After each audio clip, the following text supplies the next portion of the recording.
Here's something that might shock you. Heatstroke can kill a healthy cat in under 30 minutes, sometimes even faster. Think about that for a second. The time it takes to run a quick errand is all it can take for a purring cat to turn into a life-or-death emergency. And here's the part that breaks my heart. Most cats don't die from the heat itself. They die because their loving owners panic and do the wrong thing. Some cats are especially at risk. Flat-faced breeds like Persians, Himalayans, and exotic shorthairs, thick-coated cats, senior cats, and our sweet, overweight companions. Today, I'll walk you through 5 steps that could save your cat's life, plus the deadly mistakes you must avoid. Stay with me. This matters. Before we dive in, I want to make sure your furry friend stays as safe as possible. Keep in mind, this content is for informational purposes only. While these first aid steps can save lives, they do not replace professional veterinary care. Always contact your vet immediately in a heat emergency. Early detection. Warning signs. But how do you even know it's heat stroke? Could you spot it before it's too late? Your cat can't tell you they're in trouble, so you have to read the signs yourself. It starts subtle. Heavy, frantic panting, thick sticky drool, bright red tongue, and gums. Your cat seems restless, like they just can't settle. Then things get scary. The gums turn purple, blue, or ghostly pale, vomiting, diarrhea, sometimes with blood, stumbling like they're drunk, trembling muscles, and in the worst moments, seizures, collapse, or total loss of consciousness. Here's a quick trick. Press gently on their gums. If the color takes more than 2 seconds to return, that's a red flag. Remember this number. Anything above 104 degrees Fahrenheit is dangerous. 106 degrees Fahrenheit is a true emergency. So, what do you do first? Let me show you. Step 1. Get your cat out of the heat immediately. Every second your cat stays in the heat, their body keeps cooking from the inside. So this first move can't wait. Get them out now, out of the sun, out of the car, off that scorching pavement. Where do you take them? Somewhere cool and shaded. Cold tile feels wonderful under a hot cat. A basement works. So does any spot with a breeze. Now here's something most people forget. Keep your cat still. Every movement, every struggle, every stress-filled second generates more heat. Their body is already overwhelmed. Don't make it work harder. If your cat is weak, don't force them to walk. Pick them up gently and move them to a cool place. If you have a carrier nearby, that can help too. And that hot asphalt? It can burn paw pads in seconds. Here's a simple test. Press the back of your hand to the ground for 7 seconds. If you can't hold it there, it's too hot for them. One more thing. Take a deep breath yourself. Your cat feels your panic. Stay calm. Cooling comes next, and this is where most people get it dangerously wrong. Step 2. Cool the body down gradually. This is the step that saves lives. It's also the step that can end them if done wrong. Your instinct may scream to grab ice water and dump it on your cat. Please don't. Here's what happens when you do.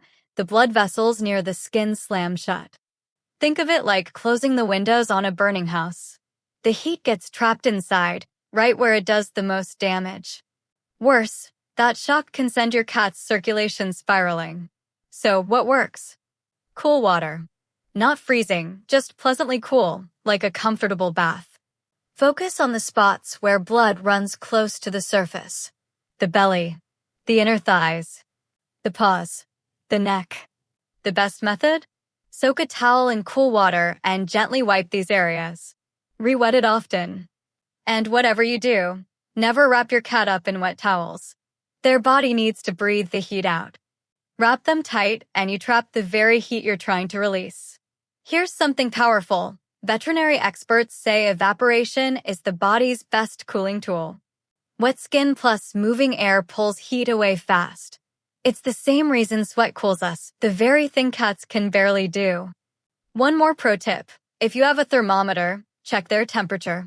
Once it drops to around 103 degrees Fahrenheit, stop cooling. Push too far and you risk dangerous hypothermia. Speaking of moving air, let's talk about your secret weapon, Step 3. Create airflow and cooling. Want to know the cheapest, most powerful cooling tool sitting in your home right now? It's probably plugged into your wall. A simple fan. Turn it on and point it at your damp cat. Crank up the air conditioning too. Open a window and let a breeze flow through. But here's the magic. The fan alone isn't the hero. It's the combination. Wet skin plus moving air. That's what does the heavy lifting. Think of it this way. You're helping create the cooling effect cats don't naturally have. The air sweeps moisture off their skin, and that carries the heat away with it. One quick note. On a humid day, evaporation slows down. So lean harder on cool water and air conditioning. Now your cat may be panting and parched. Should you let them drink? Step 4. Offer water the right way. Here's a surprise. Giving water the wrong way can actually make things worse. Yes, really. During heat stroke, all that frantic panting drains your cat's fluids fast. So water helps, but how you offer it matters just as much. Never force it. Never let them gulp a huge bowl at once. A thirsty, panicked cat drinks too fast, then vomits it all back up, and now they've lost even more fluid. Instead, offer small sips every few minutes. Cool tap water is perfect. Skip the ice cubes and ice water. They can stress an already struggling system. 2 important warnings. If your cat is groggy or unconscious, give no water at all. They could breathe it into their lungs.